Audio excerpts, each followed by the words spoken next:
Alors, si vous êtes un joueur nain ou l'un de ses perfides adversaires, vous vous dites ça y est, Corbac, il est bourré encore une fois. Eh ben non, on va bien parler du clan royal en milieu hyper compétitif. Pour cela, on a Franck Aessanar qui vient nous parler. Alors, c'est un joueur lyonnais, un joueur nain de longue date, un joueur de battle de longue date. Et il vient nous dire pourquoi il a joué clan royal et non pas force expéditionnaire au tournoi de Wavrin, qui était un tournoi hyper compétitif.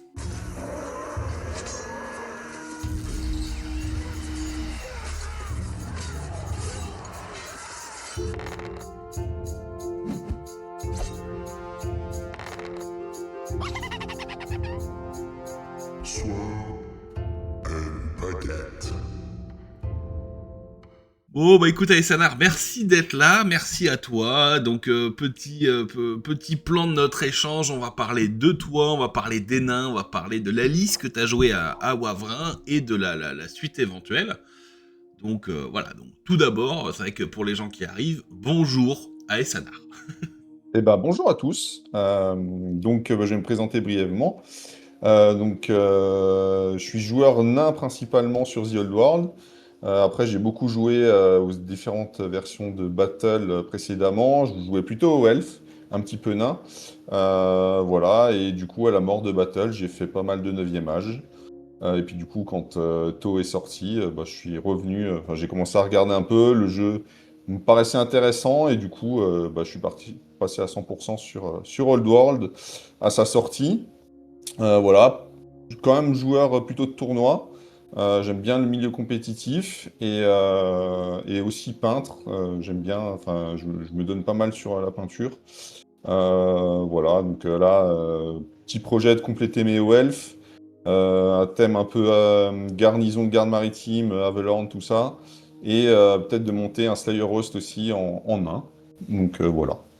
Euh, Ah, ça c'est beau, c'est parfait parce que ça me permet d'enchaîner directement avec le sujet principal. Enfin, le sujet principal, le sujet sous-jacent, par contre, pardon, celui qui est derrière ta liste, c'est les nains et cette fac 1.5.2, avec un sapeur qui est maintenu, avec des cherche-morts qui ont été nerfés. Ça, je t'avoue que je m'y attendais vraiment pas à ce qu'ils nerfent les bon. rouquins. Et puis, si tu peux nous parler aussi des nains dans la méta, c'est-à-dire ta vision, donc pour l'instant, qui est clan royal et grande armée. Alors, ce que tu me disais Oui. avant le tournage, c'est que tu n'étais pas un joueur force expéditionnaire. Tu vas peut-être y Mm. toucher parce que tu l'as dit, tu es un joueur de tournoi et c'est clairement l'une des solutions, l'une des bonnes solutions pour scorer actuellement. Donc Clairement. voilà. Qu'est-ce que t'en penses, toi, de ces nains en 1.5.2? Alors, moi, je suis un peu à la fois déçu et à la fois content. Déçu parce que, comme tu le dis, ils ont boosté la Force XP qui était déjà bien dans la méta. Enfin, boosté ou reclarifié comme on veut. Et je m'attendais quand même à un boost un peu des tueurs, notamment, et c'est l'inverse qui s'est passé. Euh, donc, euh, je pensais qu'ils boosteraient les tueurs en général, que ce soit les persos, la troupe. Les Doomseekers, je pensais pas qu'ils y toucheraient. Et du coup, il n'y a rien eu de tout ça. Alors, je suis content parce que du coup, j'avais fait pas mal de listes pour Wavrin et avant la 1.5.2, du coup, qui reste viable aujourd'hui où j'ai pas besoin de tout retravailler. Euh, mais, euh, mais bon, un peu déçu parce que je pense qu'ils auraient pu booster un peu certaines choses, les machines de guerre, notamment en 1. Je trouve qu'elles sont un peu en dessous quand on les joue. Enfin, moi, j'ai toujours un peu le sentiment qu'elles font des trucs, mais tu es toujours un peu déçu. Enfin, moi, c'est mon ressenti. Les tueurs, il leur manque, ils sont bien, mais voilà, pour être vraiment hyper bien, il leur manque peut-être un peu de mouvement ou, je sais pas, un petit truc en plus qui aurait pu être amené. Et la Force XP, qui était déjà au top, qui reste la même, du coup, hein, qui est même encore plus forte, du fait de la clarification. Donc voilà. Après, mon ressenti sur le clan royal, notamment, parce que j'ai beaucoup travaillé le clan royal, donc il y a plusieurs choses. Déjà, je vais partir sur ce que j'ai identifié comme les points forts de cette faction. C'est du coup la troupe de base, qui est en fait de la troupe spéciale, parce qu'on a de la longue barbe qui est de la troupe spéciale en réalité, où on a accès en base. Et on a le guerrier royal, qui est pour moi, ce qu'on avait dit dans la dernière vidéo, un mini brise-fer en base. Et je trouve que c'est vraiment ça. Donc c'est aussi une troupe spéciale qui est en base. Donc qui dit base, ça veut dire que ça peut scorer les scénarios. Euh, et du coup, je pense que sur un clan royal, il faut jouer pas mal de troupes de base. À Wavrin, notamment, j'y viendrai tout à l'heure, ma liste, je crois qu'il y avait comme 700 ou 750 points de troupes de base. Et là, je fais des listes où voilà, j'ai minimum entre 700 et 1000 points de base. Parce que je trouve qu'en clan royal, les troupes en spécial, ce qui est vraiment intéressant, c'est la charrette. Moi, je prends la charrette pour le mouvement et tout ça, parce que c'est une armée qui va plutôt aller au corps à corps. Le martelier peut être intéressant, mais c'est plutôt un second choix pour moi. Euh, et après, ce qu'on va chercher, c'est quand même un peu de tir en rare, les rangers, les dragues de fer, selon comment on veut monter l'armée. Les deux ont de l'intérêt, et pour moi, quand on veut jouer une armée de tir en un, plutôt que de jouer des machines de guerre, maintenant, moi, je joue des rangers et des dragues de fer avec un rune lord ou deux, si on veut booster les unités.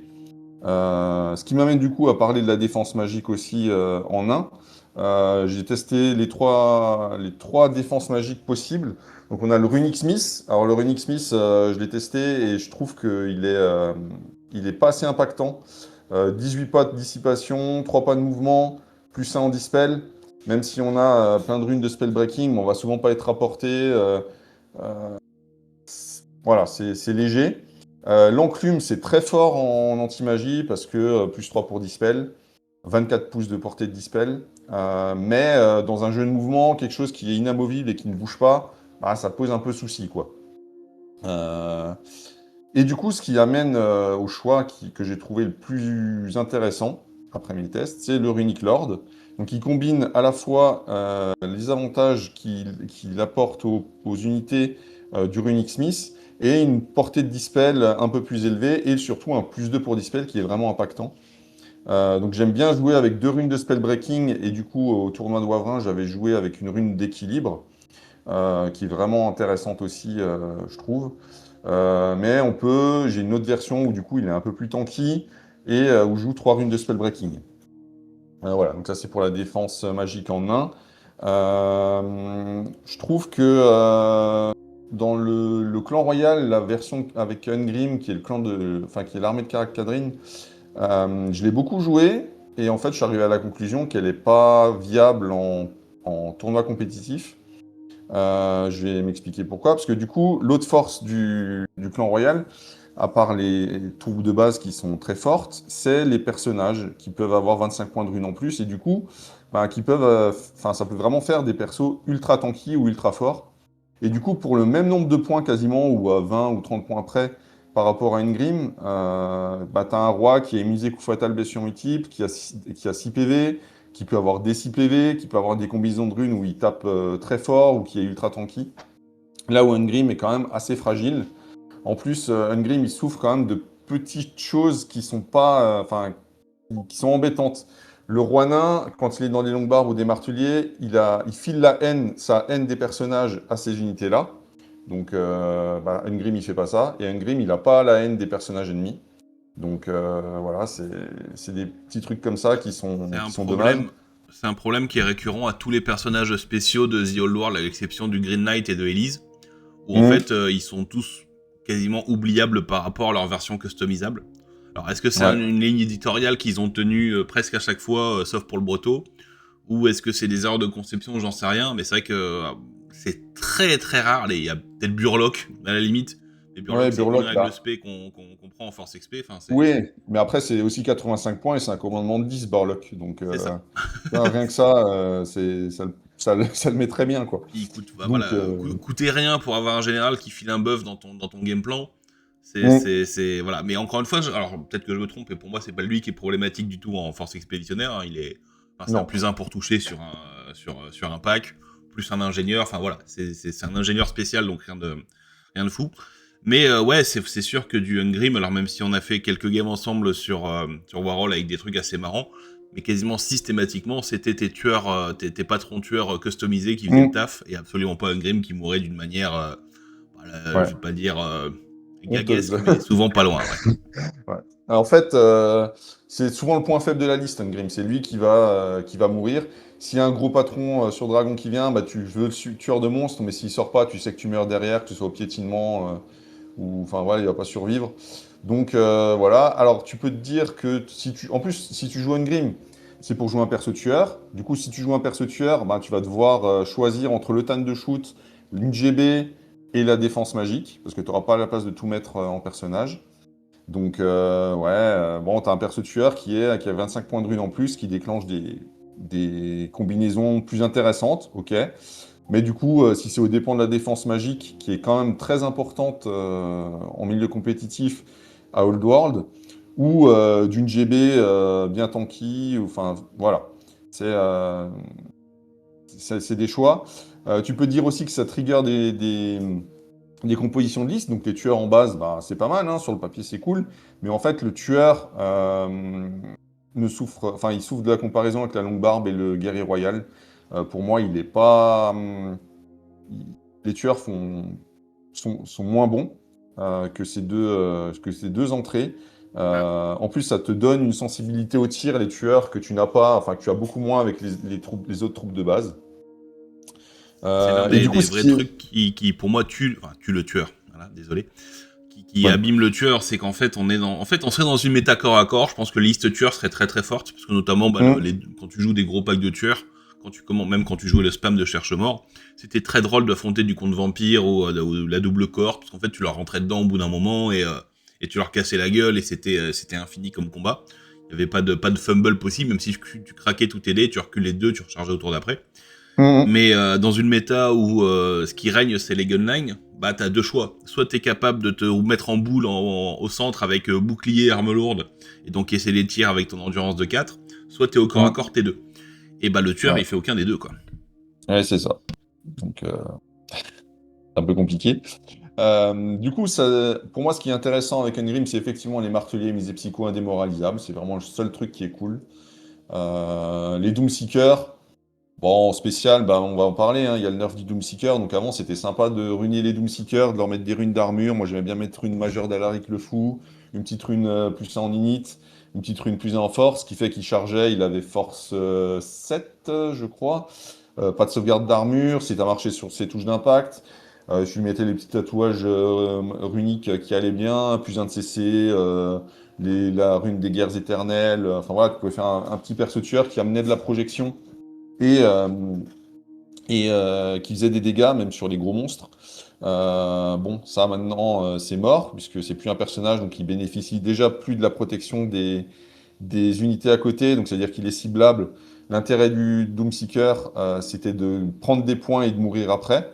Donc ça maintenant, mettre 150 points dans un Doomseeker qui est ciblable au tir, bah, je trouve que c'est dangereux. Euh, et du coup, bah, après les défis, moi ouais, je m'en servais pas spécialement, mais du coup, ça, de facto, ça enlève une rune aussi à 15 points qui était intéressante, parce que celle qui pouvait, où tu devais lancer des défis, où tu relançais les jets pour toucher en défi, pour 15 points, c'était, en plus, tu relançais à tous les tours. Donc c'était plutôt intéressant sur le Doomseeker, bah celle-là, tu peux plus l'utiliser. Ah, Mais je trouve que le Doomseeker... Ouais, vas-y. pour moi, il y a un double nerf. Il y a le nerf en utilitaire, clairement, où c'était très bien Hum, d'avoir des petits Doomseekers, alors soit comme tu les jouais, soit à poil même en allié pour de l'Empire, tu vois, hum. en défense de machines de guerre ou des choses comme ça. Et avoir cet avantage du personnage, bah, ça faisait que si le mec avait fait l'erreur de mettre un champion dans son cavalerie légère, il se faisait goumer, etc.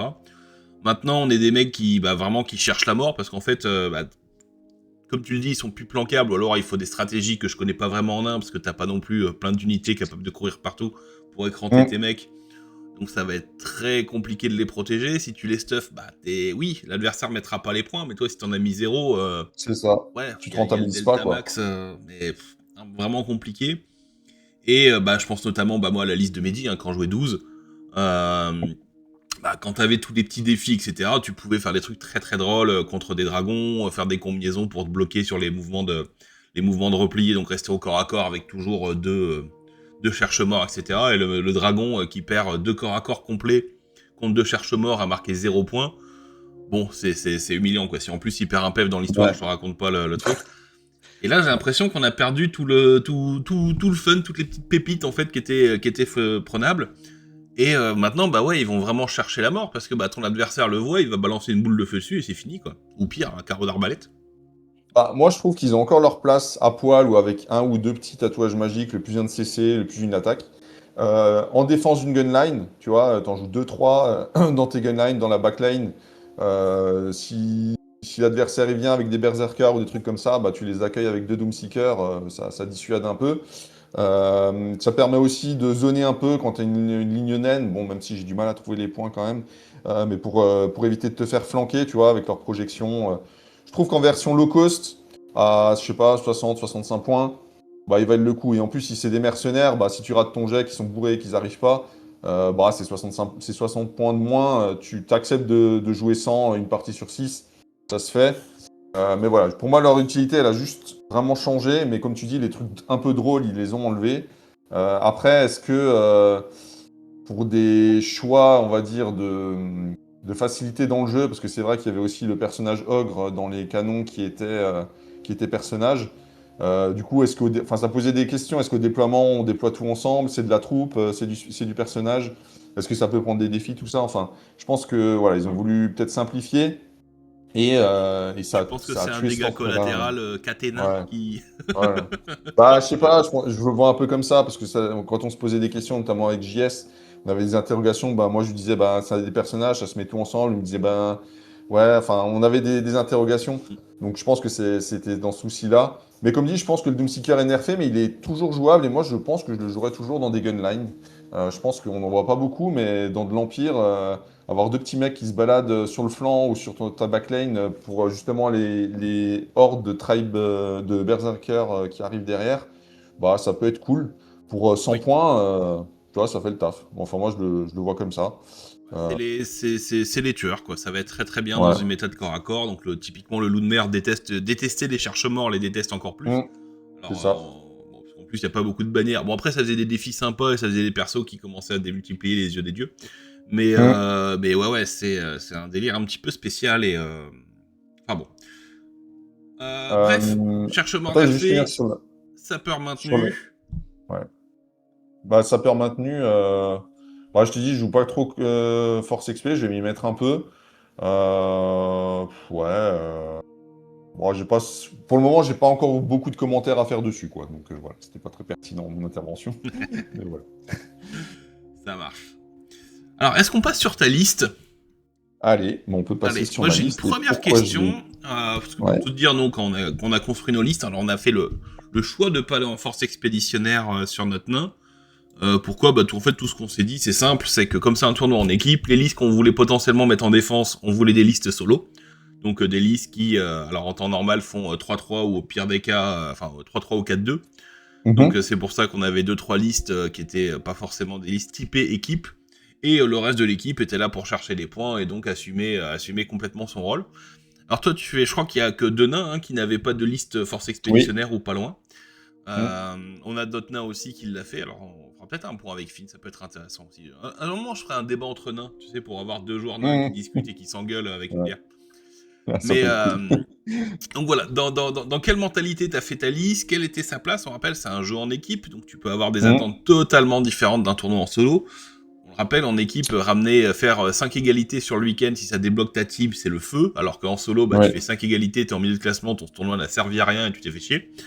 Mm. Donc voilà, est-ce que tu peux nous dire un petit peu à quoi t'as pensé avant même de rentrer de passer dans les entrées Ouais.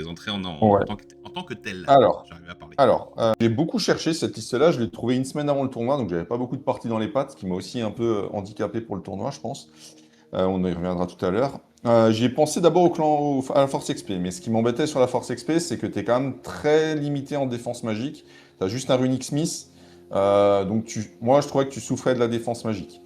J'ai essayé de la Grande Armée. La Grande Armée, j'étais parti sur quelque chose de plutôt gunline, avec des Arbas, des Rangers, 3 canons, des persos tueurs. Voilà, toujours pareil, même les canons, plutôt déçu des canons. Et puis du coup, au vu du roster qui avait l'air de se dessiner de chez nous, je me suis dit, ben écoute, ce serait peut-être bien d'avoir une liste qu'on peut lancer au pairing, sur le pairing à 8. Une liste plutôt défensive, comme tu dis, qui va ramener son égalité, ou entre 7 et 12 points, quel que soit l'adversaire. Donc c'est un peu dans cette idée-là que je suis parti. Et après, bah, je suis parti sur les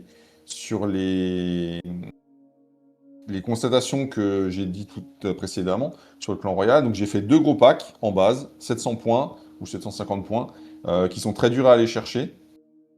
Voilà. Avec la charrette pour avoir un peu de mouvement s'il faut agresser. Enfin, c'est toujours bien de bouger à 8 ou à 12 avec le nain quand même. Je sens vraiment la différence. Et 2 unités de ranger. 2 unités de ranger pour cibler les points faibles de la ligne adverse avec leur scout. Je m'en fous d'avoir le T1 dans cette liste, clairement. Donc je les joue en scout et je vais focus un point de la ligne adverse où je spot un peu un point faible pour aller avec mes 20 tirs de ranger faire chier. Je peux aussi les jouer, pas seulement en tir, mais en mode agressif pour aller apporter du soutien à mes unités. C'est ce que j'ai fait sur une de mes games, notamment la dernière game contre un con de vampire. Et après, sur le build de personnage, le build de personnage, du coup, la GB en du 10, avec Rune de Grougny, ça fait quelque chose qui est ultra tanky. C'était vraiment une des grosses satisfactions du tournoi, la GB en du 10. Sur le compte vampire, ça m'a permis de tanker un nombre incalculable d'attaques de garde des cryptes, vu que c'était que lui qui était engagé avec les gardes des cryptes. Contre la liste de John Roy, je peux le sortir parce que les tirs de force 3 en fait ne peuvent pas me blesser, donc pas de saturation des 52 tirs de sœur. Et il n'y a que des 6 sur les arcs magiques qui peuvent le blesser, donc autant dire que le tir, s'il se focus dessus, il est un peu perdu, quoi. Enfin, il s'y passe, ça me fait chier, mais bon, c'est quand même un risque pour lui. Et voilà. Donc, le roi, ensuite, je suis parti, donc des 6 PV, parce que voilà, c'est vraiment un truc dissuasif. Je suis parti sur la 4+1 vue plutôt que 5+1 vue rune de préservation. Ça, c'est un choix que j'ai, je pense, regretté quand j'ai vu les listes du tournoi. Je me suis focus sur les dragons. Je me suis dit que c'était mieux d'avoir une 4+1 vue contre les behemoths montés, les dragons, etc. Et au final, moi, j'ai hésité à venir en crasse double dragon et je suis revenu en 1 à la fin. Je pense que j'ai bien fait parce que je trouve que les dragons souffrent un peu actuellement. Je trouve que les objets magiques, les bannières anti-stomp, tout ça, c'est compliqué. Donc la double dragon, j'y croyais plus trop. D'ailleurs, il n'y a qu'un seul joueur qui est venu en Welf double dragon au tournoi. Bon, après, il n'y a pas Donc je beaucoup suis de parti. elfes non plus. Oui, c'est vrai qu'avec 2 Welf, donc voilà. Des dragons, il y en avait toujours en KO, mais il n'y en a plus qu'un. Moi, avec cette liste-là, un dragon, je peux largement le gérer, il n'y a pas de problème. En partie d'entraînement, même contre le double dragon, j'avais fait un 12-8 contre un double stellaire au Elf. Voilà, après, c'était quand même compliqué. Mais j'aurais pu. Je pense que j'avais une liste qui pouvait, contre un double dragon, faire facilement les 8 points selon le scénario qu'il y avait en face. Mais Donc, c'est un sujet, je te coupe là-dessus, c'est un sujet qui est ouais. intéressant, c'est... en fait, on voit énormément de bannières anti-stomp. Et j'ai l'impression que tu as plus de bannières anti-stomp que de sources de stomp dans le jeu. Alors, Oui. moi, j'y suis allé en loup de mer, j'avais, on va dire, 2 sources de stomp, un dragon et un dragon Okshagot. Donc, bon, le deuxième, on n'en parlera pas, c'était un porteur Kaelis. Mais et il est mort à chaque game. C'est de manière assez propre, je crois, ouais, mais de mémoire, il est mort à chaque game. Et en fait, c'est assez amusant parce que on voit des bannières anti-stomp de partout, mais j'ai l'impression que les joueurs se font pas stomp dans tous les cas. Et alors moi, ça a changé contre une game contre le joueur en duel de loup de mer, où en effet, mon dragon perd le combat comme un blaireau parce que on fait égalité seigneur contre seigneur. Je dis je stomp, il me dit non. Je dis bon je perds de 2. Mais ça fait partie du jeu. Mais c'est assez amusant, et en fait on arrive déjà au premier problème en fait qui est pour moi dans le nain, et c'est vrai qu'on en a pas parlé avant, c'est que toi t'as pas eu de mise à jour de tes objets magiques. Oui. Dans ton Oui, il Arcane manque un Journal petit t'as eu truc, comme tout le monde, mais t'as pas eu accès à l'antivol commun du bouquin Sac de Westerland. T'as pas eu accès à la rune anti-stomp, hein, ça leur coûterait pas grand chose de dire tu remplaces par rune. Et c'est assez amusant de voir que le nain, alors bon, ils ont la force expéditionnaire qui les traîne loin devant, mais faudrait pas que ça se prolonge trop longtemps, parce que toutes les armées ont des réponses sur la méta. Le nain, non, avec toujours ses canons 1d3. Est-ce qu'un jour on va pas sortir un petit bouquin des rancunes pour dire à Games, pensez à nous? Bah, il manque, ouais, c'est vrai que le nouvel Arcane Journal du Westerland a beaucoup, enfin, apporté beaucoup dans la méta et aux armées, et c'est vrai que le nain n'en bénéficie pas, donc c'est vrai que c'est un petit peu dur, je trouve, pour le nain, et c'est pour ça que j'attendais un peu plus quand même de la mise à jour de janvier sur les nains. Et alors, est-ce qu'on va avoir un petit Arcane Journal à un moment donné qui va nous booster un peu? Je pense que ce serait pas déconnant. Voilà. Et je vais revenir sur l'Arcane Journal de Cetra, parce que au début, je trouvais que la Slayer Host manquait un peu de choses, et puis enfin, je commence à la considérer de plus en plus, et je vais la tester un peu les prochains temps, là, parce que je pense qu'elle a vraiment du potentiel, et notamment, autant, je voyais sur les Discord, parce que je suis sur le Discord de Dawi and the Dark, euh, euh, il disait, enfin, je voyais des joueurs qui disaient, bah, si je joue Ungrim, je joue plutôt un clan royal. Bon, j'ai donné ma vision d'Ungrim dans le clan royal. Moi, c'est plutôt le contraire. Si je trouve que Ungrim dans la Slayer Host a plus sa place que dans le clan royal, parce qu'il y a moins de compétition en troupe. Ta dispel, il y a moins de compétition en personnage. Ta dispel, elle est en troupe et pas en personnage.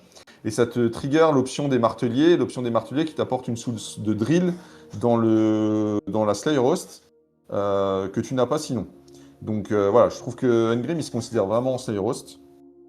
Voilà, bon, c'était le petit aparté que je voulais faire. Et je sais plus où on en était maintenant. Excuse-moi, ouais, Oui. donc on avait fait le point sur ton roi tueur de dragon, et comme tu disais, où Ouais, t'avais pas mis de. Enfin, t'avais mis une 5 plus 1, enfin, t'avais mis une 4 plus 1 vue, ouais, et pas une 5 plutôt plus que 1 là. vue et immunisée contre les blessures multiples. Ça, j'ai Et, regretté, hein, parce que voilà. donc que t'as regretté. Au niveau de tes bases, donc on a Oui, deux gros packs. oui, bah il y a un pack de longue barbe, arme lourde, bouclier, drill, oui, parce qu'il est vétéran de base. Rune majeure d'hésitation, bah celle-là, c'est le must-have en un, hein, c'est sur un gros pack, tu sais que tu joues ça, ça va vraiment te booster. Et comme on est en clan royal, on peut jouer plus de points sur les bannières, donc j'ai mis une petite rune de bataille qui fait toujours son petit effet. Parce que si tu as le roi, enfin la GB dedans, bah, tu commences à avoir un résultat statique qui est quand même plutôt intéressant. Ouais. Tu as close Order, bannière rune de bataille, 2 rangs, peut-être la supériorité numérique la plupart du temps. Grande bannière rune de bataille, tu pars à +8. Autant dire que voilà, il n'y a pas Ouais, c'est grand-chose. En chiant. plus, c'est du nain. En Ducat, tu te mets en arme de base bouclier, tu vas être en 3 plus d'armure, tu vas avoir la 5 plus 1 vue de Gougni. Voilà, enfin le pack, faut avoir envie de rentrer dedans, quoi.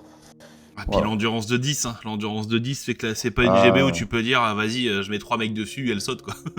Bah, c'est ça, ça permet même de tanker un dragon, parce que le dragon, il va te blesser sur du 6. Bah voilà, s'il te fait 2 PV en stat sur un combat, toute attaque confondue du mec, du dragon, plus des stompes, il peut déjà être content, quoi. Donc, sachant que j'ai en plus mis l'option, je crois que j'avais mis le bouclier, donc pour être vraiment en version tanky, pour avoir 3 plus d'armure relance les 1. Donc tu peux être en 5 plus relance les 1, 5 plus 1 vue contre les attaques du dragon. Ouais, voilà, Ouais, il ne voilà, chope pas. enfin, voilà, Globalement, il ne c'est très chope pas. compliqué, quoi.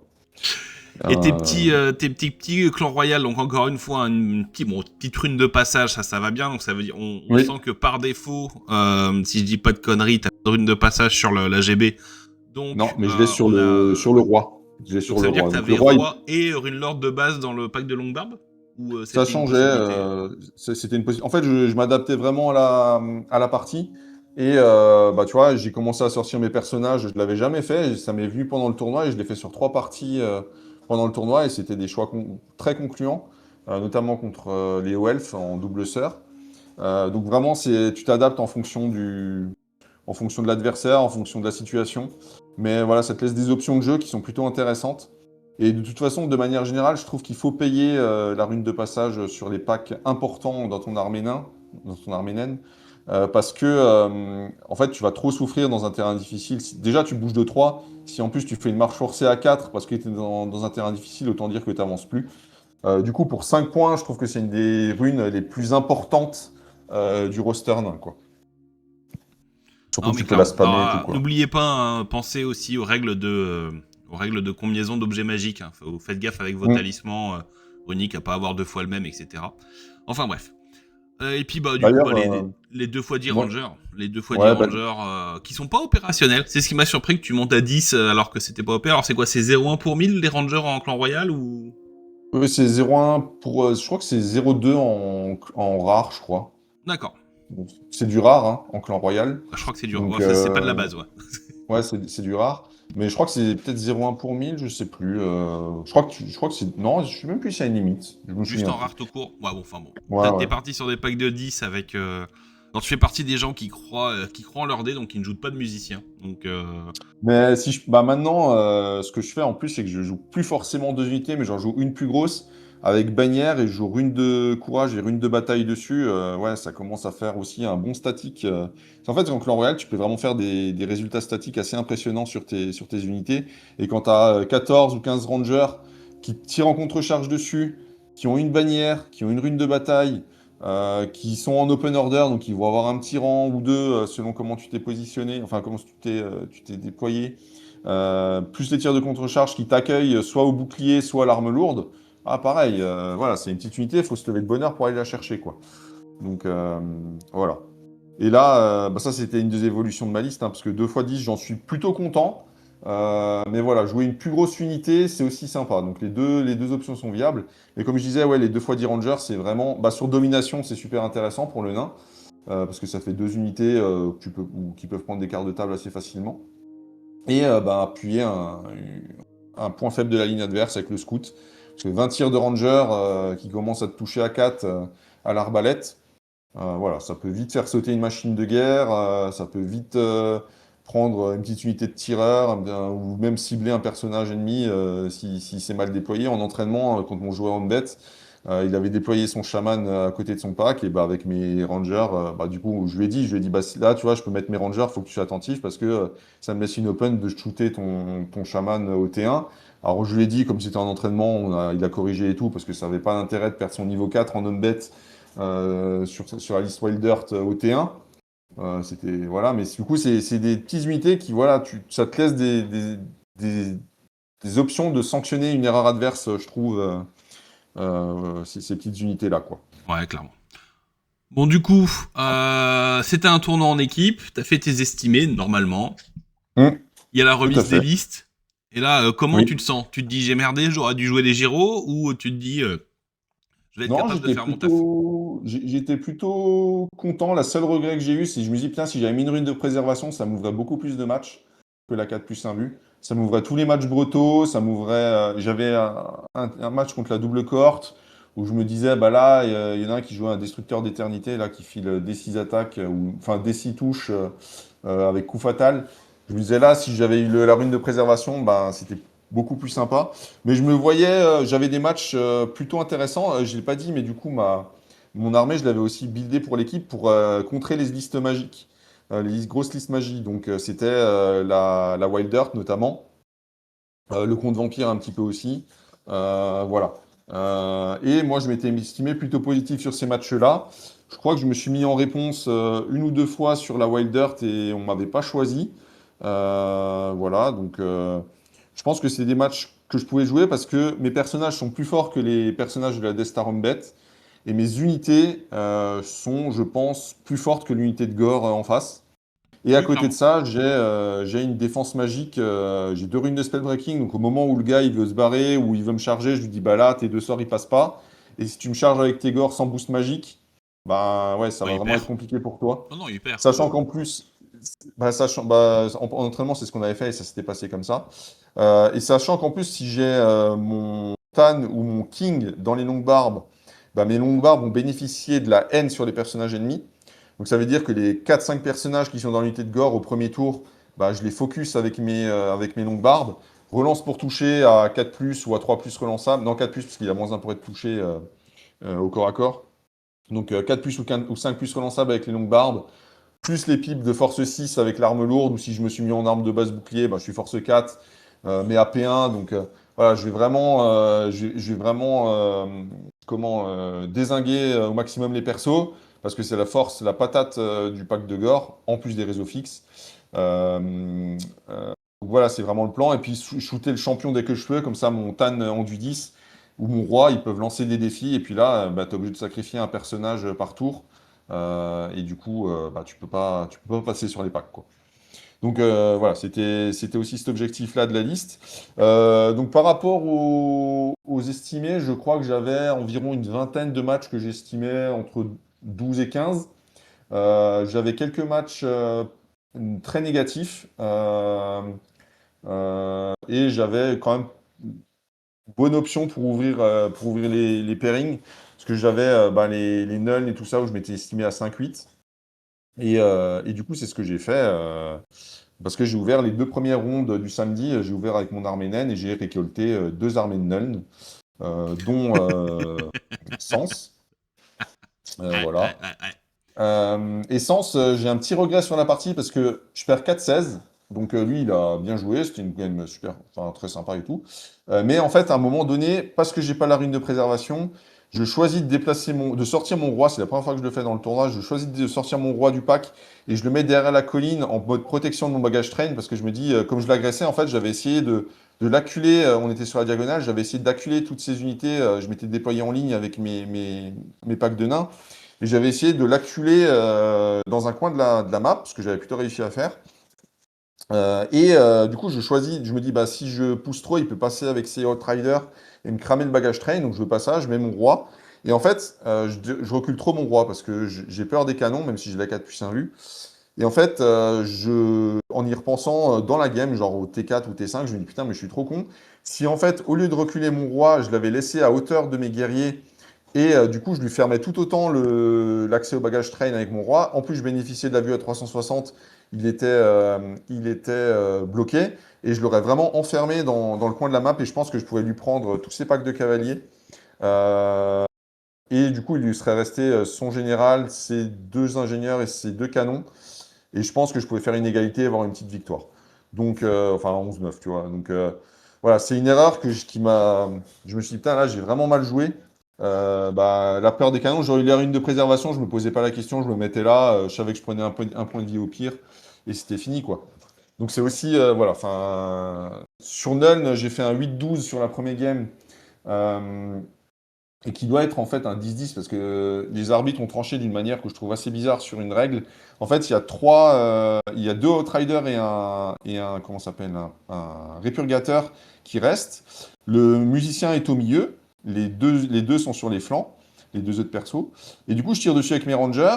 Il choisit de mettre sur la troupe, je fais un mort. Du coup, bah, en théorie, c'est le musicien qui doit sauter et les deux Yes. persos perdent la cohérence et ils doivent mourir.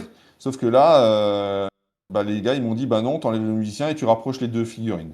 Donc, Ah, en fait, bah, au lieu de faire 8-12, j'aurais fait 10-10. me lance J'étais pas très sur bien l'arbitrage. contre. Me lance pas sur l'arbitrage du tournoi. Me lance pas Ouais, sur bah, l'arbitrage du tournoi. moi, c'est que c'est mon seul problème que j'ai eu. Mais voilà, du coup, je me suis dit, bon, c'est un peu dommage parce que ça date. Enfin, là, je comprends pas trop la logique. Parce qu'en fait, les tirailleurs, bah, t'as plein d'avantages à être tirailleur. Donc, ça, c'est un gros désavantage, le fait de perdre la cohérence.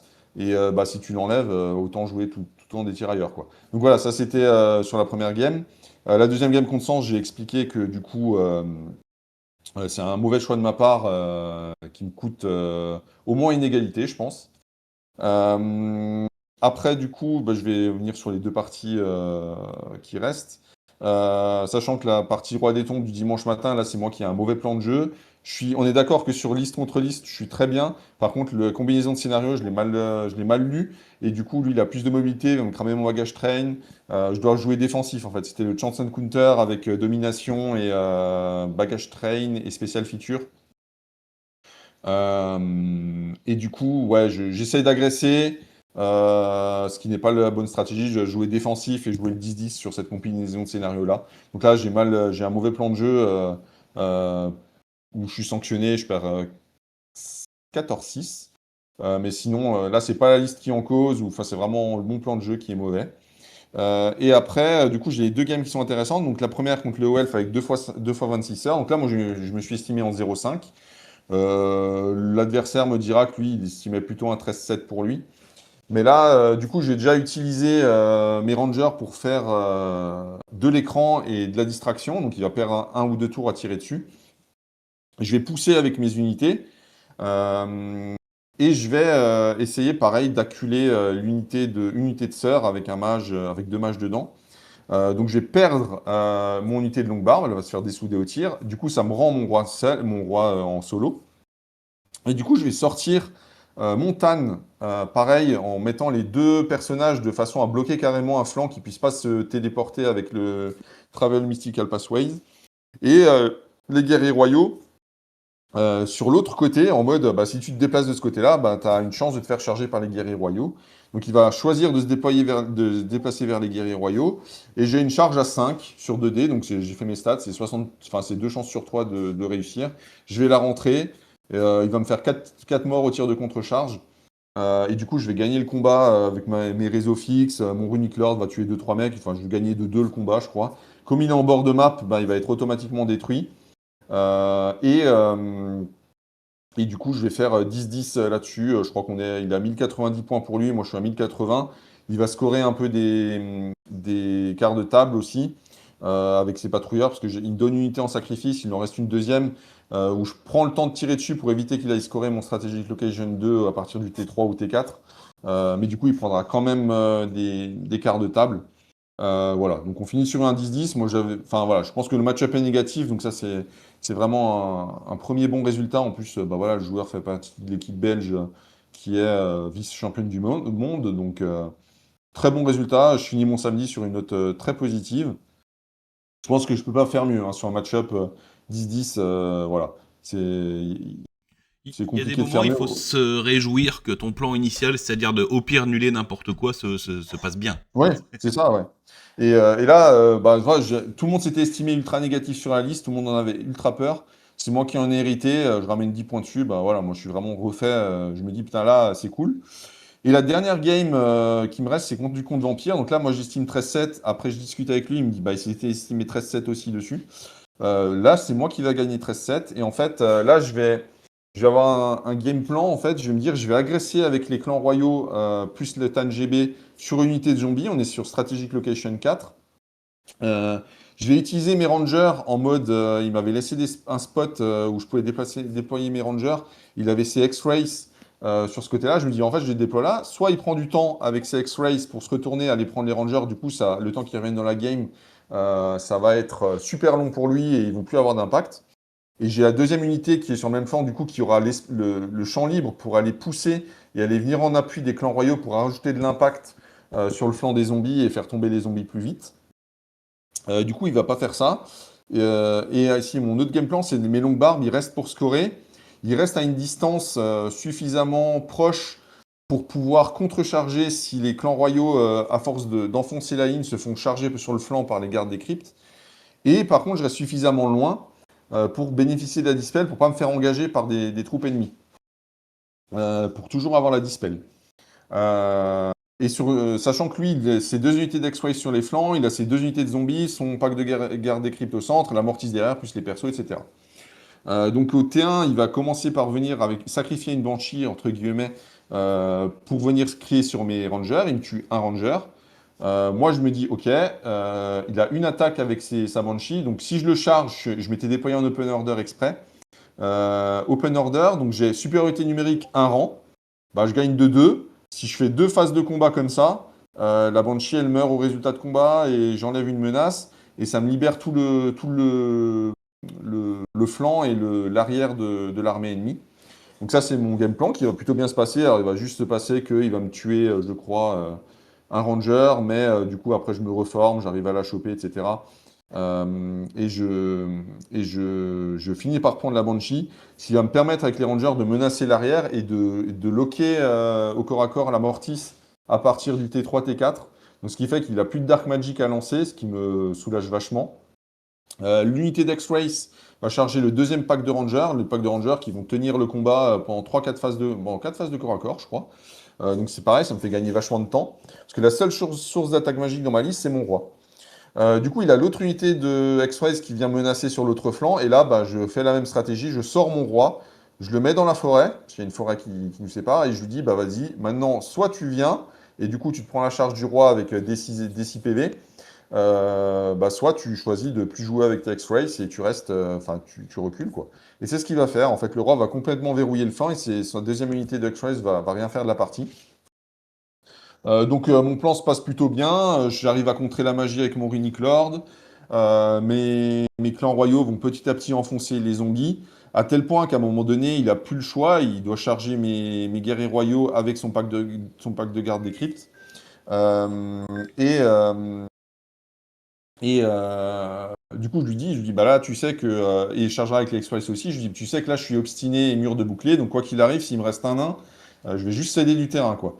Il me dit, bah oui, je sais, mais j'ai pas le choix, parce que sinon, tu tues les zombies et tu me prends la mortise, quoi.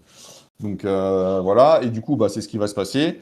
Au tour d'avant où je vais me faire charger, moi je vais driller pour laisser que mon Tan en du 10 sur le flanc, comme ça bah, ces gardes écrits sont obligés de taper sur mon Tan. Euh, C'est et pas drôle, euh, ça. Hein. ouais, bah, des gardes écrits en arme lourde qui blessent à 6, ouais, C'est ça m'a pas fait amusant, trop ouais, rire. c'est amusant. Moi, ça me fait beaucoup marrer et lui beaucoup moins. Et après, du coup, bah, je vais tanker, je vais contrecharger avec mes longues barbes sur le flanc, et puis là, après, en deux trois phases de corps à corps, je vais lancer un défi avec Montagne au deuxième round parce que j'aurais tué son champion garde des cryptes au premier.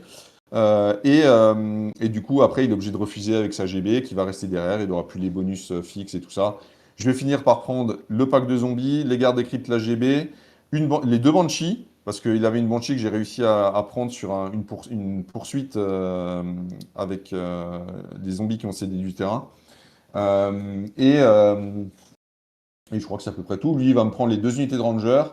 Sur le Strategic Location 4, il aura un peu l'avantage. Bah forcément, il a trois grosses unités d'infanterie. Il a l'avantage sur le scénario. Et du coup, je vais finir par gagner 13-7. Voilà. GG, hein. Que je maintiens, GG, GG. je maintiens mon estime. Mon adversaire me dira qu'il a bah, le talent du 10 lui a vraiment fait mal. Et toutes les réseaux fixes que j'ai sur les packs, tous les plus 1 par-ci par-là qui traînent, les rangs, enfin voilà, ça fait vraiment une grosse différence sur le CV. Quand tu commences à gagner des combats de 8-9 et que tu enlèves 9 zombies ou 10 zombies, ouais, ça commence à vite fondre. Voilà, surtout que quand tu commences à loquer aussi les persos au corps à corps et que tu n'as plus les bonus, enfin les spells en magie ou que tu as un Runic Lord qui dispelle bien avec 3 runes d'anti-magie, bah, c'est plutôt pas mal quoi. Voilà.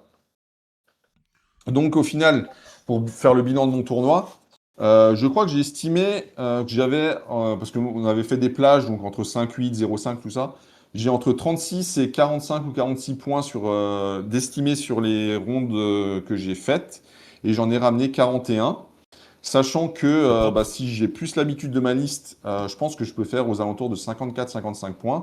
Comme je disais, il y a 2 points sur la première game, bon c'est un litige de règles, voilà. La game sur le roi des tombes, c'est mon plus gros regret du tournoi. Si j'ai un meilleur game plan, je ramène 6 points de plus. Donc je suis déjà à 49 points. Et après, il y a ma game contre sens où du coup, voilà, pareil, je peux gratter des points, faire une égalité et ramener, je sais pas, donc au tout, faire 54-55 points. Je pense que la liste est bien montée pour faire ce que j'en attendais, c'est-à-dire de ramener des points quoi qu'il arrive contre n'importe quel adversaire.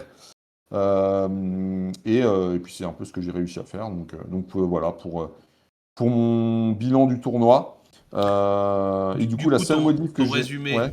c'est liste Mhm. solo ou liste d'équipe? C'est une liste d'équipe, mais je pense qu'en solo, elle peut faire des choses. Après, je l'ai modifié quand même. Là, je l'ai modifié par rapport au tournoi. Déjà, j'ai rentré une rune de préservation au lieu de la 5 plus 1 vue, au lieu de la 4 plus 1 vue. Ça, je pense que ça change beaucoup, notamment en solo aussi. Mais je pense que c'est une bonne liste d'équipe pour ouvrir le pairing, ça, j'en suis convaincu. Et je pense que enfin, elle a fait le taf là-dessus. En solo, je sais pas si je jouerais ça en solo, en vrai. Voilà. En tout cas, je pense que je modifierais deux, trois choses.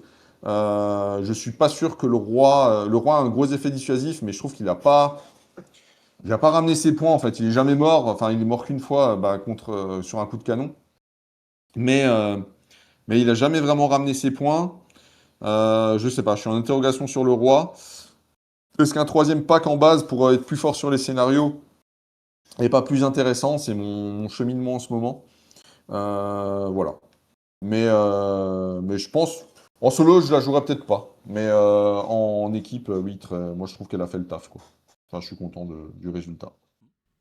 Voilà. Bah super. C'est quoi la suite pour toi en tant qu'orga aussi, hein, parce que tu es organisateur sur Lyon, Oui. on va dire le Grand Lyon.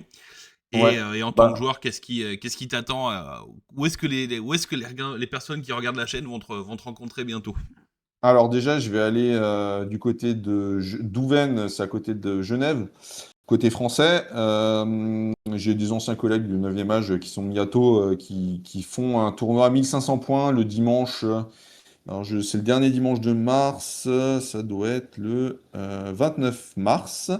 Donc, je vais aller sur une journée là-bas. C'est un petit tournoi, 3 games, 1500 points. Voilà, bah, venez. Le pas fait pas cher parce que pour le coup, on a 10 euros. On n'a pas le repas qui est compris, mais tu payes que 10 balles, contrairement à 50 balles où tu que dalle. Petite dédicace à ceux qui regarderont la chaîne et qui étaient à Wavrin. Voilà. Euh, donc voilà, mais il y a largement de quoi manger aux alentours. Euh, et puis, de toute façon, sur Lyon, là, jusqu'à juin, on a des événements tout le temps.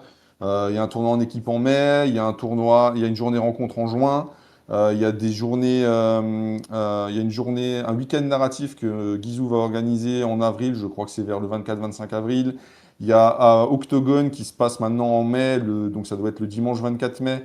On a eu un dimanche, journée rencontre, donc à Octogone, où on a 30 tables de The Old World qui devrait sortir aussi. Je ne sais pas qui c'est qui va organiser, mais c'est dans les tuyaux. Enfin voilà, du coup, sur Lyon et Rhône-Alpes, jusqu'en juin, on a quasiment un événement par mois. Voilà. Bon bah super, Voilà. super, super. Bon bah écoute, je pense que c'est un bon truc. Alors je voulais pas commencer le débrief du tournoi avec une liste trop méta, trop habituelle. Donc voilà, quand j'ai vu ta liste sur le Discord sur une baguette que tu débriefais, je t'ai dit attends, il faut en parler, c'est intéressant. Donc merci à toi pour ça. Bah, c'était cool. Un bon exercice, j'ai bien aimé. Ah, et Voilà. puis bah du coup, est-ce que t'as un petit mot de la fin avant que je fasse le truc où les gens ont déjà cliqué, ont déjà fermé YouTube? Non, bah écoutez, j'espère qu'on se rencontrera sur un événement. Voilà, c'est toujours cool. Là, à Wavrin, j'ai vu quelques personnes qui sont sur le Discord et tout ça. On a pu échanger quelques mots. C'était vraiment cool. Je trouve que voilà, les tournois, c'est vraiment l'occasion de rencontrer les gens de la communauté, des gens qu'on voit sur les réseaux et d'échanger un peu, de passer un bon moment, des fois une game. Donc voilà, n'hésitez pas. Si vous posez la question, vous avez peur des tournois, en fait, c'est loin d'être si horrible que ça. Donc voilà, et en plus, moi je trouve que ça apprend vraiment à jouer avec rigueur et ça apprend aussi, des fois on a des idées en lisant les règles qui sont pas forcément justes et on voit d'autres versions de compréhension des règles, d'autres versions de jouer et d'autres façons de jouer et c'est vraiment cool quoi. Donc voilà, venez aux événements, que ce soit des journées rencontres ou des tournois, vous allez vraiment kiffer. Voilà, Exactement, que ce soit les kermesses ou les tournois, il y en a pour tous les goûts. Et en général, il y a exactement. beaucoup de joueurs qui passent de l'un à l'autre, c'est absolument pas des Mm. milieux fermés. Bon, bah écoutez, merci à tous. Pensez à, comme d'hab, liker, abonner, partager, tout ça, tout ça, tout ça. Et puis je vous dis, bah écoutez, à bientôt pour une prochaine vidéo. Au revoir.